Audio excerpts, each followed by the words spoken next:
Assalamualaikum warahmatullahi wabarakatuh. Salam sejahtera untuk kita semua, sahabat desa banget yang berbahagia.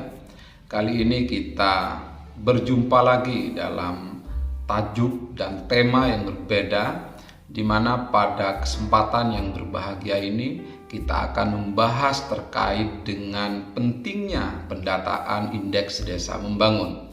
Kira-kira indeks desa membangun ini memiliki implikasi apa dan apa keuntungan yang didapatkan oleh pemerintah desa setelah melakukan pendataan pada indeks desa membangun ini, atau kita singkat sebagai IDM. Sahabat desa yang berbahagia, dalam beberapa pekan ini terdapat berbagai diskusi berat di warung-warung kopi, di balai desa, di rumah kepala desa, di angkringan-angkringan yang ada di pinggiran kota, mendiskusikan tentang apa sih keuntungan pemerintah desa pada proses pendataan indeks desa membangun.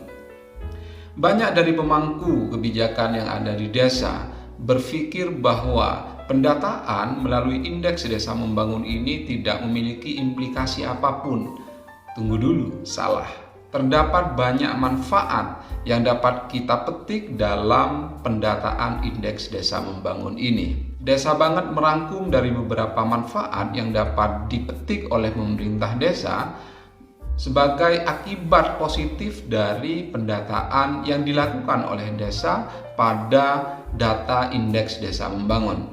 Terdapat dua pandangan berdasarkan analisa kami. Yang pertama yaitu dampak kualitatif dan yang kedua dampak secara kuantitatif. Yang pertama yaitu dampak kualitatif.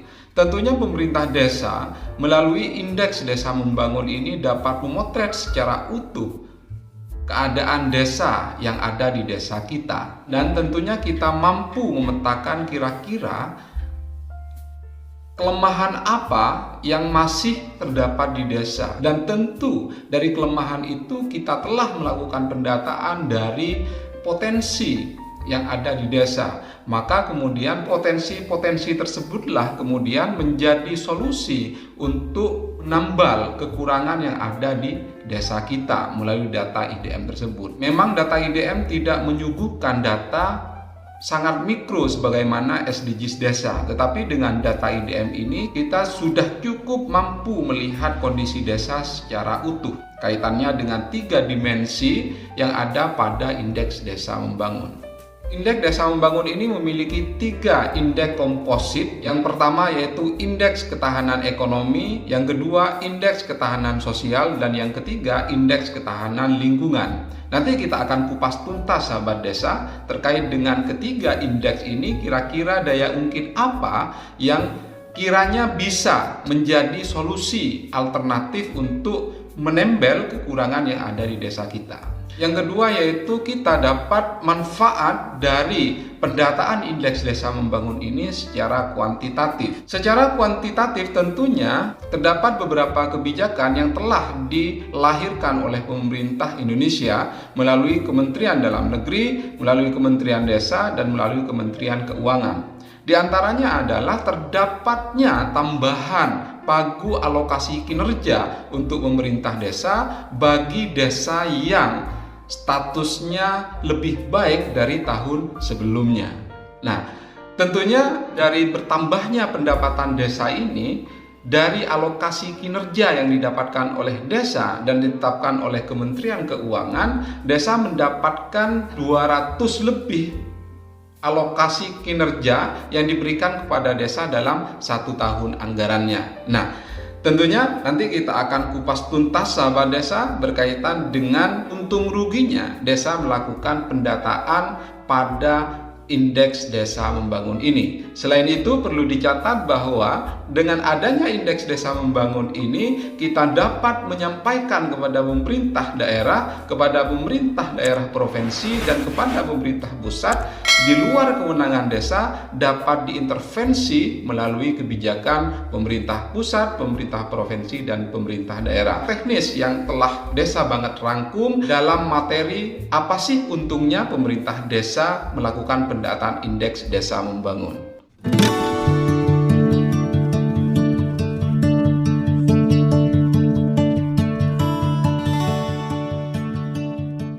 Berdasarkan Peraturan Menteri Desa Nomor 2 Tahun 2016 tentang Indeks Desa Membangun, IDM dibagi menjadi 3 indeks komposit. Yang pertama yaitu Indeks Ketahanan Sosial atau disingkat dengan IKS, yang kedua Indeks Ketahanan Lingkungan atau disebut dengan IKL, dan Indeks Ketahanan Ekonomi atau disebut dengan IKE.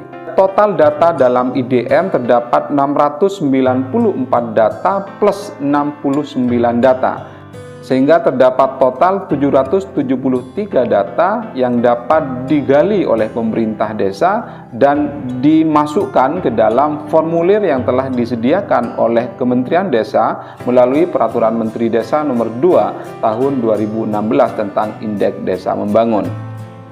Sahabat desa yang berbahagia, sebagaimana yang telah kami sampaikan sebelumnya, bahwa terdapat beberapa praktisi pemberdayaan masyarakat desa dan beberapa decision maker yang ada di desa mempertanyakan kira-kira apa sih manfaat yang dapat didulang oleh pemerintah desa dalam proses pendataan yang dilakukan melalui Indeks Desa Membangun ini. Tadi sudah kami sampaikan bahwa terdapat 2 pendekatan. Yang pertama yaitu pendekatan kualitatif dan pendekatan kuantitatif. Saya akan lebih masuk pada pendekatan kuantitatif, di mana pemerintah desa dalam support data IDM yang merupakan kebijakan dana desa ini, setelah kita membaca data mulai dari tahun 2015 sampai dengan tahun 2022, terdapat 468,85 triliun dana desa yang telah tertransfer ke desa. Kira-kira dari total dana 468,85 triliun tersebut digunakan untuk apa saja? Oleh karenanya, pemerintah menginginkan ada semacam tolak ukur perencanaan pembangunan yang dilakukan oleh desa yang statis, artinya pemerintah desa telah mengetahui kira-kira apa saja yang menjadi kelemahan dan kelebihan yang ada di desa. Dinamis artinya pemerintah desa dapat melakukan polarisasi berdasarkan inovasi dan kearifan lokal yang ada di desa kita. Mulai tahun 2015 kita telah mendapatkan dana desa, di mana pada tahun tersebut setiap desa mendapatkan sekitar 280,3 juta per desa. Pada tahun 2016 ada kenaikan di mana setiap desa mendapatkan 643,6 juta rata-rata pendapatan desa pada tahun 2016 itu, dan pada tahun 2017 rata-rata pendapatan desa kurang lebih 800,4. Dan pada tahun 2018 pemerintah telah memberlakukan ukuran perencanaan pembangunan desa berbasis Indeks Desa Membangun. Pemerintah desa diharapkan mampu memotret keadaan desa secara utuh melalui Indeks Desa Membangun ini.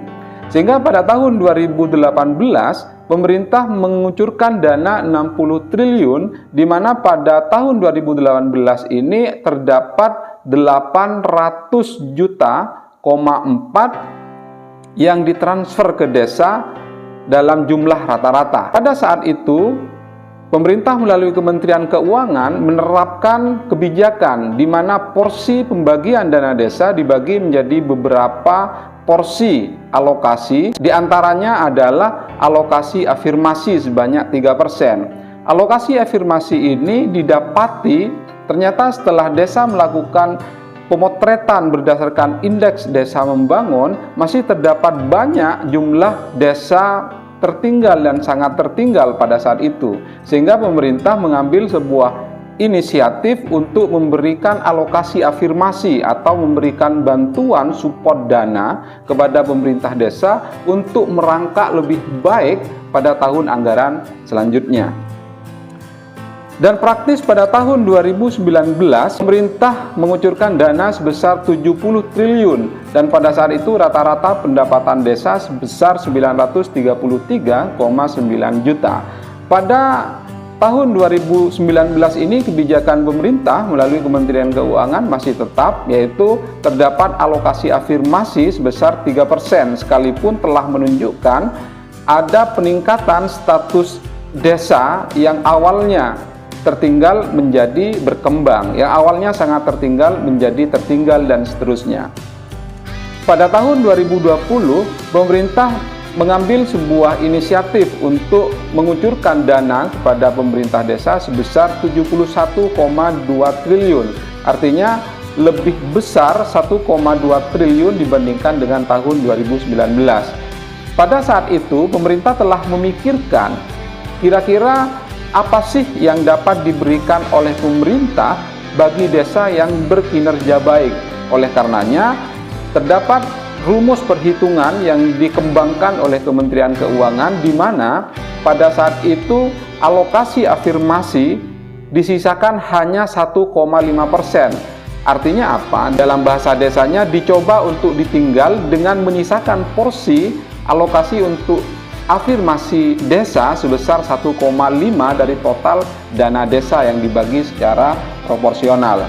Dan terdapat kebijakan di mana pemerintah pada saat itu menerapkan alokasi kinerja bagi desa yang berkinerja baik.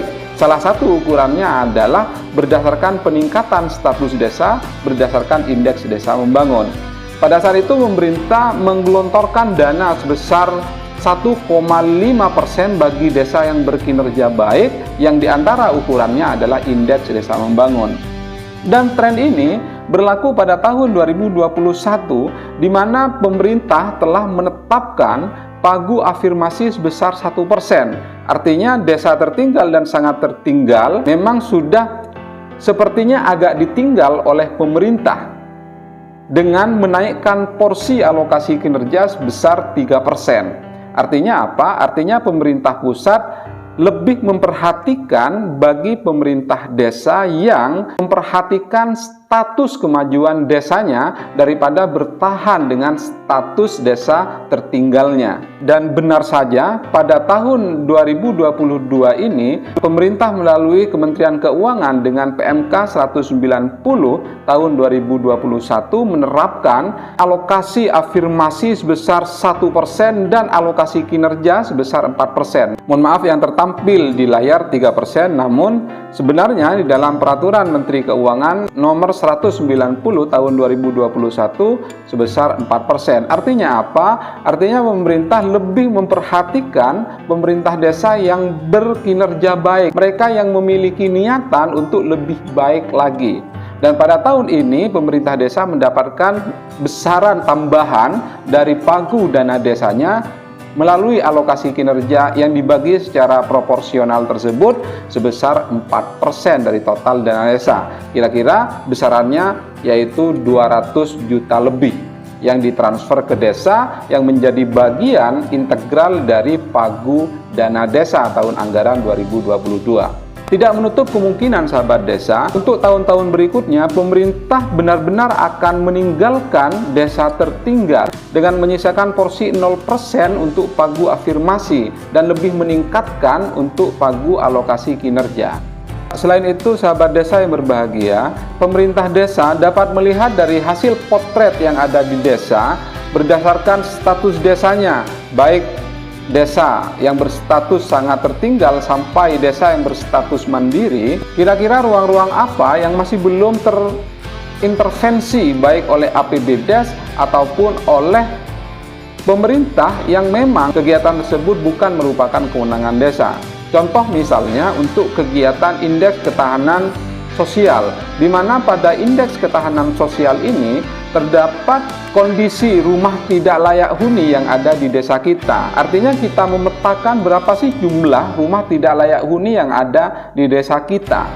Memang sebenarnya ini masih ruang lingkup kewenangan desa, tetapi dengan data tersebut pemerintah desa dapat mengajak beberapa elemen terkait baik dari unsur government, mulai dari pemerintah kabupaten atau kota, pemerintah provinsi ataupun pemerintah pusat, memberikan intervensi atau dukungan berupa pendanaan dalam upaya menekan jumlah rumah tidak layak huni yang ada di desa kita. Atau bahkan pemerintah desa yang di desanya terdapat berbagai jenis industri yang berkembang di desanya dapat mengajukan agar memberikan CSR-nya kepada pemerintah desa untuk menekan angka jumlah tidak layak huni yang ada di desa kita. Dan masih banyak lagi data-data yang tergali oleh pemerintah desa di dalam proses pendataan indeks desa membangun ini.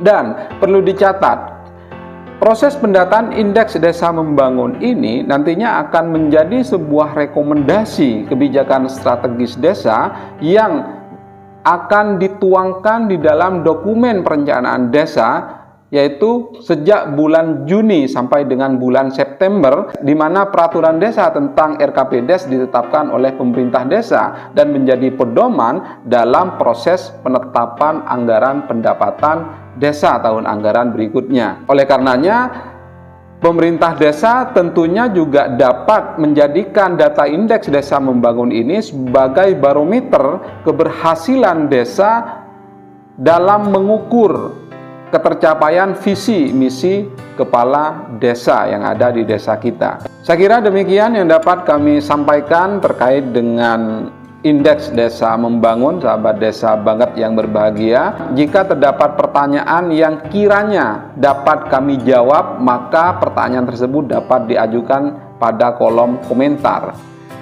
Jika bermanfaat, mohon di-subscribe, like and share channel kami untuk memberikan dukungan kepada kami agar eksistensi Desa Banget tetap memberikan edukasi kepada para pemerhati dan praktisi pemberdayaan masyarakat desa. Sekian dari kami, akhirul kalam, wassalamualaikum warahmatullahi wabarakatuh.